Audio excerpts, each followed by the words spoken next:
thoughts on this one?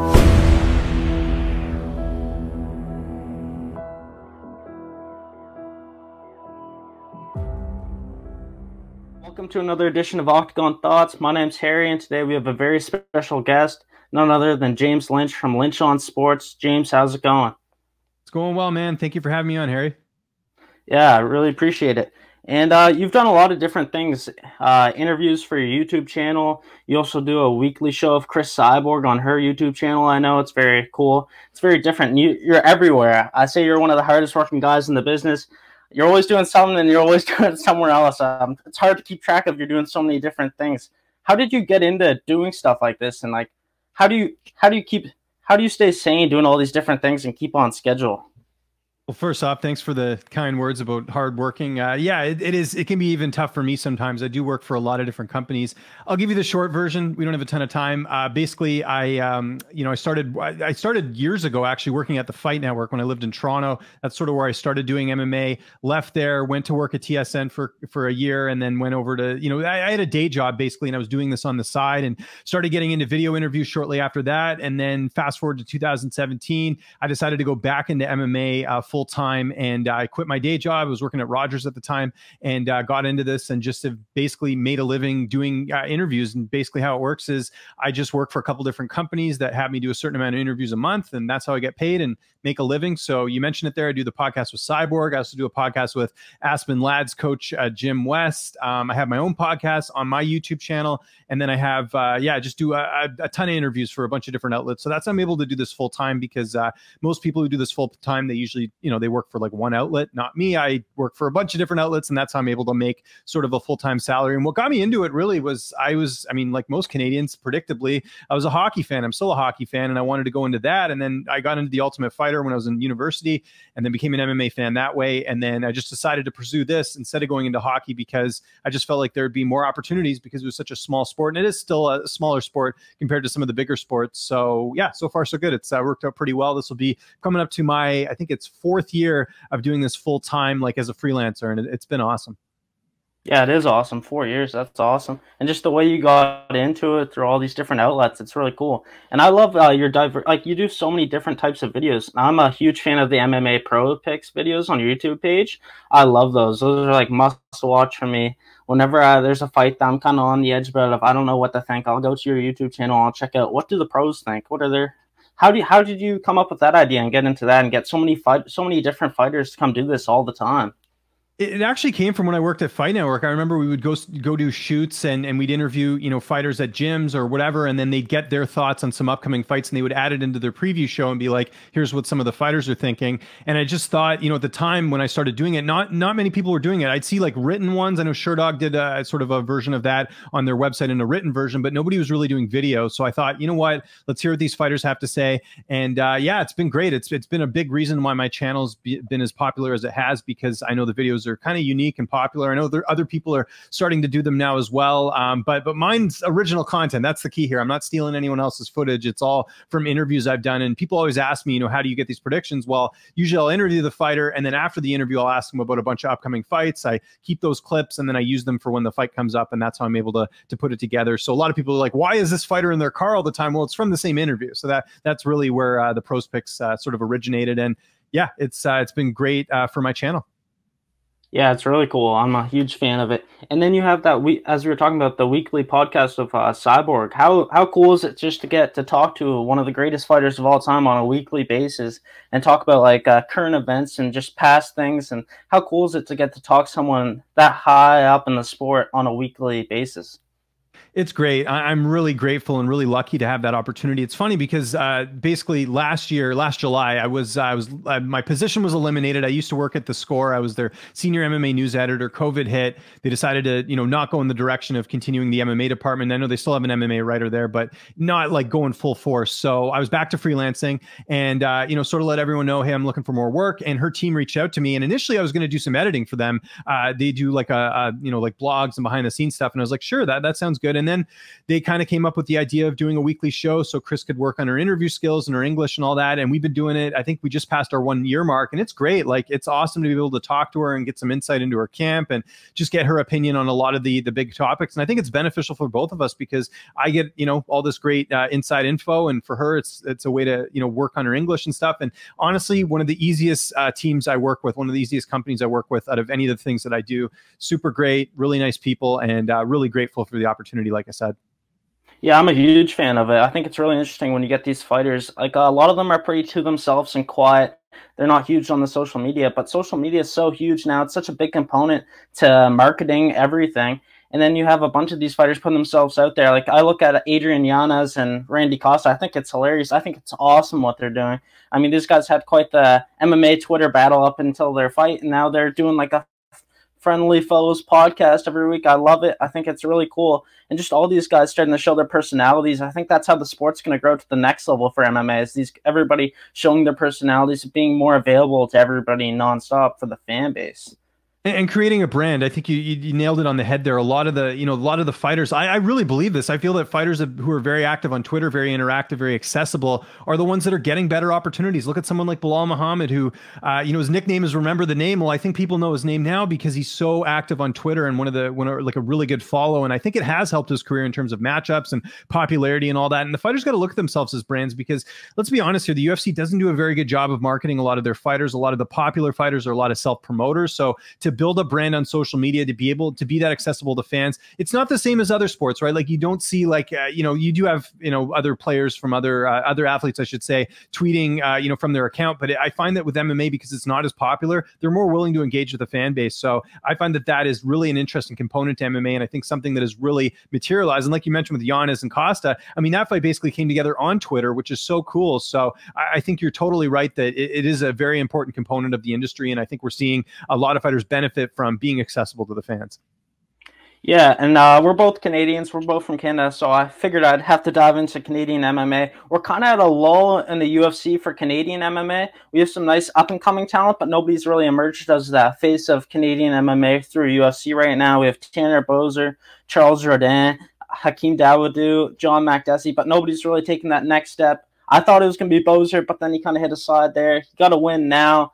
Where do you see the state of Canadian MMA towards the UFC, and is there someone I'm missing in terms of someone that could take that next leap and be a top 5, top 10 contender in one of these divisions? No, you're exactly right. I mean, it has been kind of a lull moment. I think part of that as well is the lack of opportunities for fighters in Canada. I mean, we had TKO, remember, in Montreal or in Quebec, I should say. That's no longer a promotion. They were on Fight Pass. So we are seeing some promotions get that Fight Pass exposure. Unified's got a card coming up here in Alberta in a few weeks, and that'll be on Fight Pass. I know Battlefield Fight League's on Fight Pass. You are seeing, more promotions popping up. And the pandemic really hurt a lot of the Canadian fighters because there just weren't any shows going on. And I know so many Canadian fighters that are having to go to the US to get fights. So I think the talent's there. I've always said this. I think that the talent level in Canada is still very good. It's just a matter of getting those opportunities and getting the right push. But it's just been tough to sort of, because think about it, the bar's so high for Canadian MMA. Everyone thinks of George St. Pierre when it comes to MMA, and it's really hard to replicate that. So I think to find someone to have that success is just very difficult at this point. But I think you'll see more Canadians in the UFC. I'm still not writing off TJ Laramie. I think he is a very talented fighter. I think he had a bad debut, and I think, his next fight, I think he'll bounce back in a big way, similar to what Hakeem Dawodu did. A lot of people forget Dawodu had a similar fight in his debut against Danny Roberts, where he got submitted extremely quickly. Dawodu's gone on to have a lot of success, maybe not as active as he would like, but there's still some names there. I think Boser's a guy the UFC should be putting a lot of stock into. I don't know if you saw his tweet after Cyril Gane's heavyweight title win, where he talked about his cousin giving him advice on how he should have beat Cyril Gane. So I mean, that's the type of thing the UFC should captivate. He's a great self-promoter, great character, very unique as well. So I think I think in the coming years you'll see more Canadian talent sort of make their mark. But right now it's kind of a tough period with the lack of events going on in Canada. Yeah, and I also forgot to mention Ayman Zahabi, who had that huge knockout in his last performance. Didn't see that one coming, but that was awesome. And you brought up Cyril Gane, so I'll go right back to UFC 265, which was just this past weekend with Cyril Gane and Derek Lewis. I'm a big Derek Lewis fan just for the fact that he came to Halifax, he fought here, so I could see him live, and it's just like, it just adds an element, like I'm connected to him, so I'll always cheer for him. But that was kind of expected. That was the fight expected. Could he get Cyril Gane moving backwards? Was there a way for that to happen? Was there a way for him to catch Cyril Gane? And Gane, I mean, he fought the perfect fight. He wasn't going to give Derek Lewis a chance in that fight. He kept at range the entire time. Extremely smart, poised.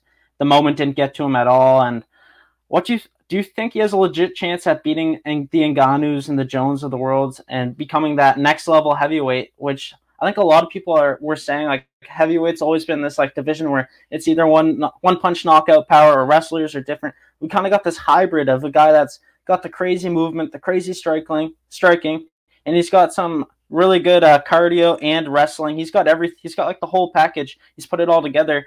Is he kind of like this next Jon Jones in a way where he's got everything and he's so hard to beat? I think so. We're going to find out in that Ngannou fight. I'm so interested in that fight. You know, they did train briefly together. The UFC kind of played that up a little bit too much, by the way, about how they were, you know, long-time training. They weren't. Francis had pretty much left for Vegas at that point when Gane started training there. But it is interesting, right? He's sort of breaking all the rules of traditional MMA. He's got 10 fights. He's a UFC interim champ. We just don't see that happen too often. And he's getting really quality wins. I mean, you look at Rosenstruik, you look at Volkov, you look at Lewis, to finish Lewis the way he did in the 3rd round. I mean, Lewis is an extremely hard guy to beat. And he went out there and made it look relatively easy. So there's a lot of intrigue in what could happen in that Ngannou fight. I think there's a possibility of Gane, you know, pulling this one off. I think Ngannou, with his experience, at some point, experience has got to play a role in the fight. I think this might be the fight where Ngannou ends up getting it done, but I don't know. I honestly can't answer that because I don't even think we've seen the best Cyril yet. I think there's so much potential tapped in there. He's not even, like, for heavyweight, he's actually a pretty young guy in terms of the weight class. You look, a lot of the heavyweights are, you know, 36 plus, and Gane's a little bit younger than that. So there's a lot of room for improvement there, and I'm very curious to see how he does. But I'll say right now, we could have that. Remember, we thought that remember the Machida era when Lyoto Machida won the title, and we thought no one's going to solve this guy, and then Shogun did, and it sort of went from there. So we'll see. But it's nice to have some excitement in the division where, you know, we have this fighter that there really is a lot of unknowns in a good way of how good this guy could really be. And I brought up Jon Jones there for a second. And we're kind of at a weird spot with Jon Jones where he's not competing. He's on Twitter saying, oh, I want to compete, but I want to get paid to do so. I want to get paid for these big fights. And odds are he probably deserves to get paid more for these big fights. But at the same time, he's not competing. He's had his history, the Jon Jones history that everybody knows about. What would you put the odds on him even competing by the end of 2022? Like, do you think he's coming back without a doubt in the near future? Or do you think it's still kind of like up in the air whether or not he even comes back? I think he'll fight next year. This year's just too tough with obviously Gane winning the interim title. He'll be next. I know there's some rumblings about him fighting Stipe, but I just don't see that as something that benefits Jon a lot. I mean, you're a champion going to another division. That is enough sort of notoriety to probably get you a title fight. Why would you take a one-off? What if he fights Stipe and loses? Then he's lost any opportunity at a title shot. So I think he'll wait for the winner of Gane and Ngannou whenever that fight takes place. I do kind of think Jon didn't play his hand very well in this whole thing because he talked about moving up. Why did you not negotiate the salary before you moved up and decided to bulk up and all that? I figured that was already a done deal because why say you're going to do this? Or maybe he just felt that he has so much leverage that it wouldn't matter. The UFC would cave to his demands, but that's clearly not as what has happened. He has switched management. He's working with, I believe, the former head of Golden Boy. So we'll see if that ends up working out for him in his favor. But I think Jon will fight next year. I just think it's going to take a lot of time to get the number of where both sides are happy. But I mean, Jon can't sit on the sidelines forever. I know he claims he can, but I mean, he's got a lot of kids. He's got a lot of things going on. I can't see him, staying out for too long, especially with how much he's missed already in his career due to all the things outside the cage. Yeah, I agree. And we have this really interesting news this week. UFC 267 won't be a pay-per-view. Were you surprised by that decision in a way? Because I wasn't away because Jan Blachowicz just defeated Israel Adesanya, who's, in my mind, a superstar. So you think he's more marketable. You already have a second title fight on that card. And then you already have Khamzat Chimaev, Islam Makhachev, who bring some star value too, I'd assume. Were you surprised by that move to not have that pay-per-view?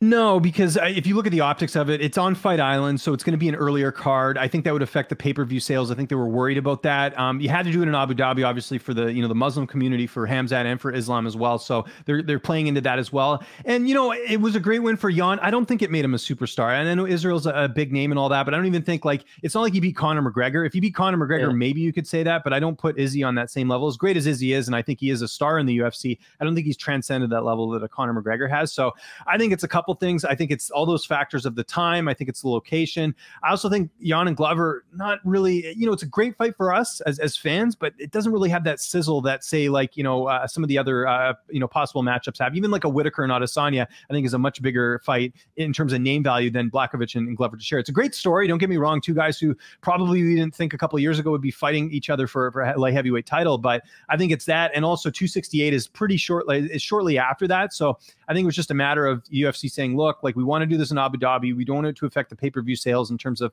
the time we're doing it at. And then we've got UFC 268. And plus, I think they also wanted to get another card on ABC, which is the plan right now. So I think it's a combination of those things, but not entirely shocked, just looking at the optics of it.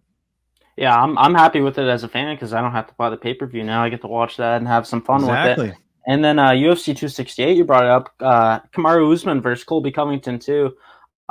I'm intrigued by the matchup just because there's so many unknowns with Colby Covington right now. And because in my book, Kamaru Usman, I know he's gotten better. I've seen him show that he's gotten better time after time since that first fight. Colby Covington, I've seen him once. He dominated Tyron Woodley, but so did Gilbert Burns. So did Vicente Luque. I love Colby Covington. I thought he was up 3-1 in that first fight. I thought it was extremely competitive, and then the 5th round obviously happened. He got dominated and finished.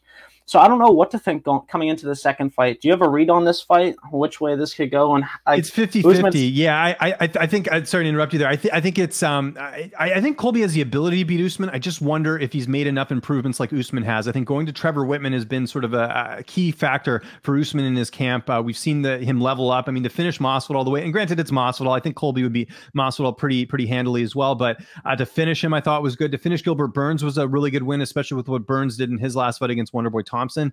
Usman certainly leveled up, but how good is Colby? Was the distractions of training an American Top Team a factor in that first fight? Was it, I know he hasn't fought that much, but maybe he's getting better. Look at like a Brian Ortega. He was, away for a couple of years and then put on an amazing performance against a Korean Zombie. Who's to say Colby can't do the same thing? So I got to pick Usman. Obviously, if we're looking at the two, he's been more active. He's improved tremendously, but I think Colby has the ability to beat him, and I think it's going to be interesting. But here's the question. I mean, things are going to be kind of crazy with the implications of this fight. So if Usman wins, where the heck does Colby go from here? I don't see him fighting like a Vicente Luque or Leon Edwards. I think it might even be the end of his time in the UFC, and maybe looks at other options at this point, because I just don't, he seems like a very savvy business person. I don't think he's going to be the type of guy to just fight these, guys that don't have as big of a name. And conversely, if he wins, I mean, how crazy, that's going to turn the entire MMA world upside down. There's a lot of political stuff going into it. Not going to get into that here, but you get sort of the idea here of what a win or a loss for Colby could do. There's a lot on the line in this fight, but I'm just glad they booked it, because you don't get these type of pro wrestling storylines in MMA very often, but this one is a classic one. Two guys that really don't like each other, and just a great fight too. It's a really good combination. I'm glad they put this one together. Yeah, the odds are interesting too. I mean, Colby Covington's plus 240 in this fight. It's kind of intriguing just because of how close the first fight was, how competitive it was for the first 4 rounds, and the broken jaw factor and stuff like that. Just the whole mindset of things. He kind of did get in Usman's head. It didn't affect Usman, but you could tell that Usman was not happy with him. There's lots of bad blood in this one. It's a really intriguing one. And you talked about Volkanovski and Ortega there for a second. That fight's extremely interesting at UFC 266. That's the next pay-per-view. Do you think, is it just me, or do you think Ortega's a live dog here at plus 160? I kind of see the matchup. I think Volkanovski deserves to be the favorite, but the improvements that Ortega showed against Zombie they opened my eyes up big time. And then you put that with the factor on the ground. If Volkanovski wants to take this to the mat, I gotta think Ortega's can be fine with that. I don't think he will take it to the mat. I mean, Volkanovski trains at City Kickboxing. They're known for their great striking. I think it will end up staying standing, but that's the question. Like, has Ortega improved that much, or was it Zombie having an off night? Like, we don't know, because we've seen two polar opposite Brian Ortegas in his last 2 fights, right? We have Brian Ortega dominating Korean Zombie in the last fight. All the credit to him. He absolutely put on a clinic and surprised everyone. But then the fight before that, and granted it was 2 years ago, he got absolutely battered by Max Holloway. I was at that fight. It was in Toronto. It's really tough to gauge what type of Ortega we've got. But with Volkanovski, it's been pretty consistent. Say what you want about this last fight against Max Holloway. The fact that he was even that close shows you how good he is, considering what Max Holloway did to Calvin Kattar the fight before that. So I do have my questions. I have to favor Volkanovski just off the sample size. Like, you look at who he's beat. Max Holloway, definitely beat Max Holloway the first time. Second time, we can make that argument. Beat Aldo, which, I mean, considering what Aldo did last weekend, I know it's a different weight class, still a very good win. He's got so many impressive victories throughout his career. It's tough to say, and I know Ortega has as well, but to me, it's difficult to pick against Volkanovski just off what he's achieved in this fight. Is Ortega a live dog? Sure. I do see it as like a 50-50 fight because I really don't know the answer. Is Ortega that good? Did he show that in this fight, or was Zombie off that night? I don't know. So we're going to have to find that out, but I got to go Volkanovski just based off the sample size. Yeah, and before I let you go here, I'll just ask you a couple rapid fire questions. What's the most underrated or overlooked fight upcoming in the next few months? What's one fight that's just not getting the attention of the mainstream fans that you look at? That's coming up. I'm just trying to think, man, there's so many good fights. I'll tell you one that's like, I guess, kind of flying under the radar a little bit. I mean, it'll be coming up pretty soon here, but I really like that Darren Till and Derek Brunson fight. You know, Till really is in need of a win here. You know, he had a huge, he has a huge following. He's had a nice winning streak, and then he fought Tyron Woodley, and it sort of went down from there, got knocked out by Masvidal. He's gone on a bit of a resurgence, did beat Calvin Gastelum, lost to Whitaker in his last fight, in a fight that was pretty close, actually. So it's a big fight for him. For Brunson, he definitely needs to win this fight if he ever wants to have a shot at winning a title. He's been on a nice run, but can he use his wrestling against Till? That's going to be the big question. So that's one that comes to mind. I think I'm just trying to think of other like underrated fights. We'll stick with that one. I'll go with that as my answer as one of the sort of the interesting fights that's flying under the radar, just because we have so many fights coming up.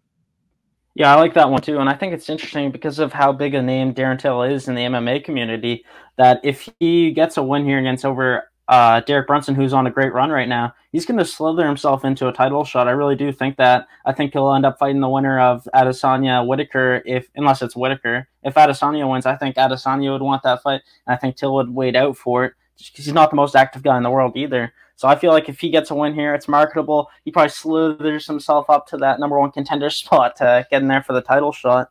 And then who's one person that you've never interviewed that like you put on your list, like that's the person I want to interview someday? Who's like that one person from you, the one that got away, the one that you're chasing, that you want to talk to someday? Well, you said person, not fighter, so I'd go Joe Rogan in that case. I've never spoken to him. I've been to a couple of his shows and stuff just to pick his brain and see, I don't know. I just think that would be so cool to get to talk to Rogan. If we're going with a fighter, though, Ronda Rousey or Nick Diaz, I've never had the chance to interview either. Those are two kind of interesting ones. Just the challenge of doing a Nick Diaz interview intrigues me because you've seen his interviews. He's a little bit off the rails. It doesn't keep his attention very long, but just to try and get something with him would be kind of interesting. So those are two fighters that come to mind. And then Rogan, obviously, just, I know people say what you want. We're not trying to get political here. I know there's some people who aren't fans of Rogan, but I think he's a very interesting guy, considering the weird career he's had from being a comedian to being on Fear Factor to being on news radio. I'd just like to, pick his brain a little bit and see what his process is. Yeah, I think he's got one of the most interesting journeys among like lots of people out here. I mean, you look at it where he was 15, 20 years ago now, and then you're saying this guy's the biggest podcaster in the world. He still commentates UFC fights on the regular, and then he's still on tour nonstop too. I mean, this guy does everything, and just where he came from too. I mean, he's been with the UFC for so long. It's very interesting. And you talk about Nick Diaz. He obviously has that fight with Robbie Lawler coming up. That's an interesting one, too. And then Ronda Rousey. I mean, she's done everything, too, in this sport. I thank you so much for your time for the interview. I know we went over a little bit, but I really do appreciate it. And hopefully we can do it again sometime. Yeah, anytime, man. Really appreciate you taking the time and talking to me. Your listeners can follow me on Twitter at Lynch on Sports. Check out my YouTube channel, youtube.com/Lynch on Sports. That's where you can find all my interviews. I work for a bunch of different outlets, but I always put the interviews in playlists, so you can find that there. And thanks so much for having me, Harry. I really appreciate it. I really appreciate you coming on. And yes, check out his videos, the MMA Pro Picks, my favorites. Thank you. And this has been another edition of Octagon Thoughts.